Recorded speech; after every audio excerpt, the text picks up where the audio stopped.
Manchester City absolutely demolished Bayern Munich 3-0 in the first leg of their Champions League quarter-final last night, and while they still have a tough away game in Germany to go, look a really good bet to go on and win the whole thing. Hello there everybody, Adam Cleary, FourFourTwo for you here, and it's Manchester City, Jim.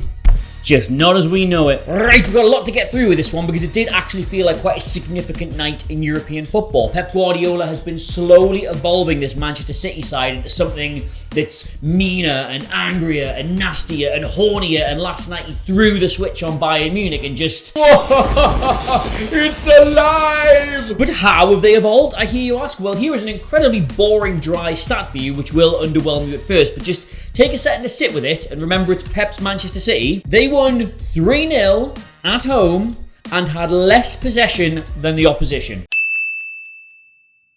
So why did this team have less possession than this team? Well, very simple answer for you. They didn't want it. And when I say didn't want it, I don't mean in the sense that old curmudgeons in the pub say didn't want it when someone's pulled out of a 50-50 tackle. I mean, they were quite content to let Bayern have the ball because their plan was to go and hunt them down for it in the best possible areas. Now, just some really dry tactic stuff for you here before we get into the caramelly, nougaty centre of how Man City did the whole lion versus gazelle thing on Bayern, but this was nominally how they were supposed to have set up. Now, we've seen this season they actually like playing with this box midfield where Rodri will just sort of move over there and John Stones will come across from right back. But one small change Guardiola made last night, which actually hinted at their entire game plan, was thus. While John Stones was here and the back three did shuffle across like this with Akanji, Diaz and Ake there, the way they were doing it was actually by having Stones start centrally and Akanji be the right back. Now, that might seem like a very subtle, almost pointless change, but you've got to think about the tiny little transition they go through to get from back four to back three. What normally happens is that Stones will come across into here and Akanji will move into there, but that does leave you with a very brief window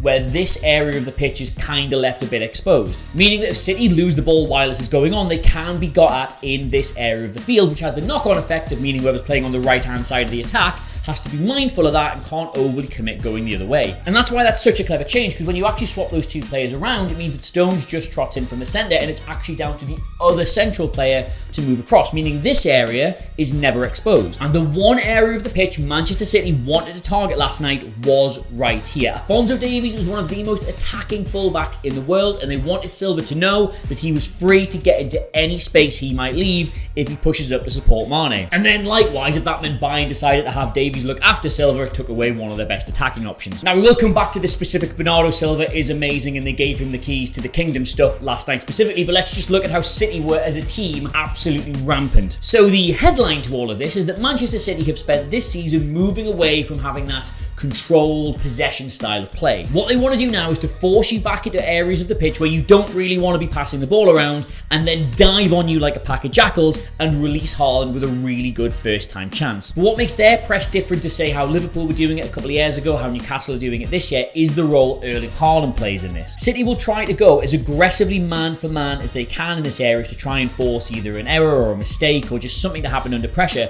but Haaland doesn't do that. What Haaland does is he watches this press take place and tries to find the space. The idea being that if they do then win the ball back, they haven't got to go short or go backwards with it, they can immediately try and hit a dangerous area for Haaland to just, and let's see if I can finally get one. Oh! How? It's a fucking magnet on it.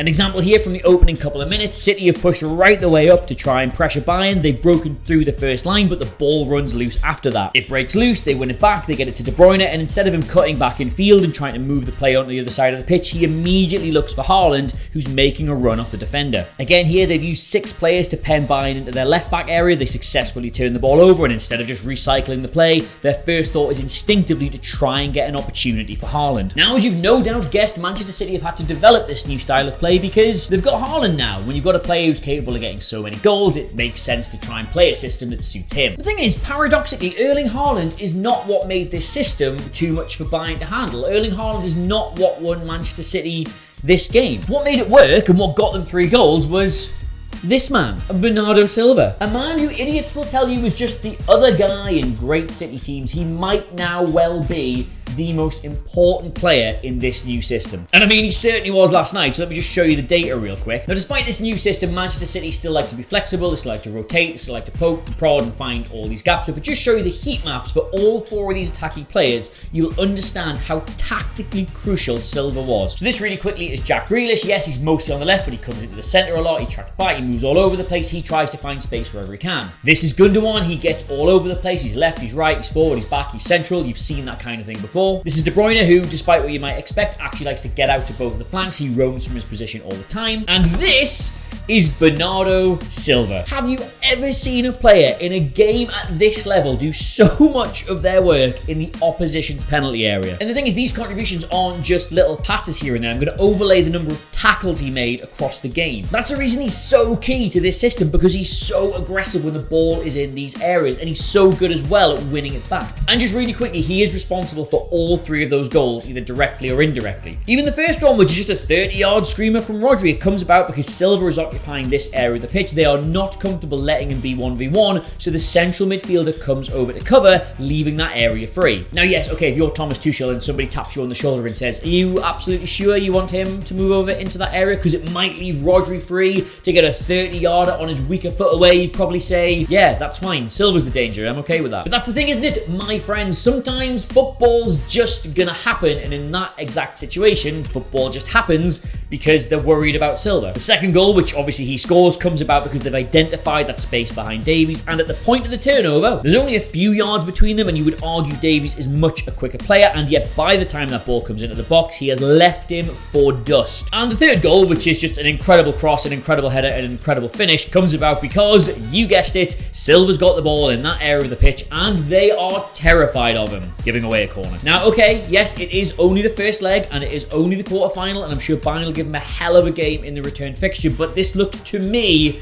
to be the Manchester City team, the first Manchester City team that really does look equipped to go and win the Champions League. And yeah, alright, that is because it's Erling Haaland and he scored 40 billion goals this year, but it's also because they found a tactical system that supports his directness with an overall level of just impetus, with aggression, with but I mean, I don't know. Are they going to win the Champions League? Can they win the Champions League? Do you even want them to win the Champions League? Let me know in the comments below. And, oh, sorry, what was that? Oh, you kind of enjoyed this video. Well, thank you very much for saying. Please do hit the subscribe button because we make them all the time. In the meantime, though, thank you so much for watching. I've been Adam Cleary. Really excited for them to lose the second leg 4-0 and me to look really stupid. And I'll see you soon. Goodbye.